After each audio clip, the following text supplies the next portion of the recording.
جو چیزیں ایمان کو کمزور کرتی ہیں ان میں سے ایک اچھی صحبت سے دور رہنا بھی ہے. جب ہم دور رہتے ہیں تو گناہ کرتے ہیں، اور جب گناہ ہوتے ہیں تو ایمان کمزور ہوتا ہے. فار ایگزامپل، اگر آپ اللہ کے گھر میں بیٹھے ہیں تو آپ کے ذہن میں کتنی دفعہ خیال آئے گا گناہ کرنے کا؟ بہت کم. آپ اللہ کی نافرمانی کے بارے میں بالکل نہیں سوچیں گے، بلکہ آپ جنت کے بارے میں سوچیں گے. سبحان اللہ. لیکن جیسے آپ گھر واپس جائیں، آپ فیس بک یوز کریں، یوٹیوب دیکھیں، ایکس باکس کھیل رہے ہیں، پب جی کھیل رہے ہیں، گیمز کھیل رہے ہیں، انجوائے کر رہے ہیں، تو کیا ہوتا ہے؟ تو آپ اس چیز سے ہٹتے جاتے ہو. شیطان آتا ہے اور شیطان آپ کو مزید جو ہے بہکاتا ہے. اب جتنا اس صحبت سے دور رہیں گے جس سے ایمان بڑھتا ہے تو اتنا ہی آپ کمزور ہوتے جائیں گے. اسی وجہ سے جب اسلام شروع ہوا اس کے 100-200 سال بعد، تب بھی اس وقت کے علماء نے کہا کہ ہجرہ لازمی کرو. آپ سوچیں کیوں؟ انہوں نے کہا کہ یہ تم پر فرض ہے کہ تم ہجرت کرو، کیونکہ ان کو پتہ تھا کہ اگر مسلمان ایک اسلامی انوائرمنٹ سے بہت دیر تک دور رہا نا تو وہ اپنا ایمان کھو دیں گے. لیکن بدقسمتی سے سوائے حرمین کے، خانہ کعبہ کے، بہت کم ایسی اسلامی جگہیں ہیں جہاں پر آپ فیل کرو کہ آپ کا ایمان بڑھ رہا ہو.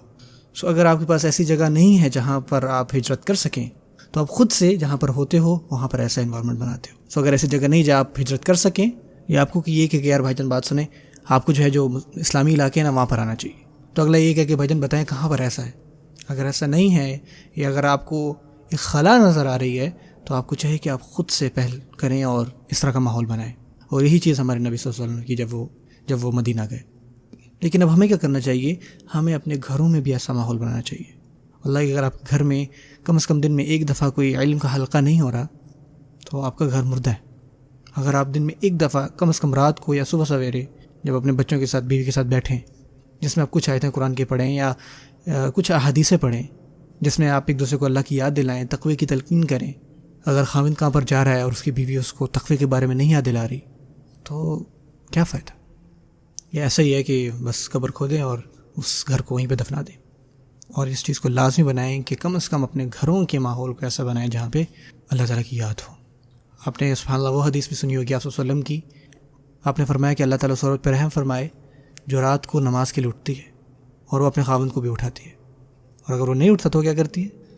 وہ اس کو بالٹی نہیں آگے پھینکتی پانی کی، بلکہ وہ پانی کی آرام سے چھٹی اس کے منہ پہ مارتی ہے. اور اگر ایسا ہوتا ہے تو اللہ آپ اٹھیں اور اپنی بیوی کے لیے دعا مانگیں، کیونکہ اللہ کی طرف سے آپ پر رحمت ہے ایک.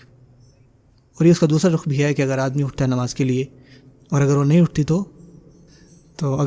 تو وہ اس کی چادر نہیں کھینچ لیتا، بلکہ جو ہے پانی کے آرام سے چھٹے مارتے تاکہ اٹھ جائے.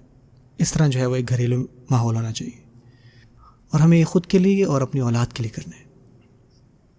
اب یہ نہ سوچیں کہ آپ ہفتے میں ایک دن ان کو کہیں چھوڑائیں گے تو سب کچھ ٹھیک ہو جائے گا. ایسا نہیں ہوگا. تو آپ کیا کریں گے؟ آپ ان کو چھوڑ دیں گے، آپ اپنے کام پہ لگ جائیں گے تو کچھ نہیں ہوگا. ہوتا کیا ہے؟ وہ آپ کو فالو کرتے ہیں. تو وہی سوچیں گے اچھا جب میں بڑا ہوں گا تو میں بھی ایسے اپنے بچوں کو چھوڑوں گا اور اپنا کام کروں گا.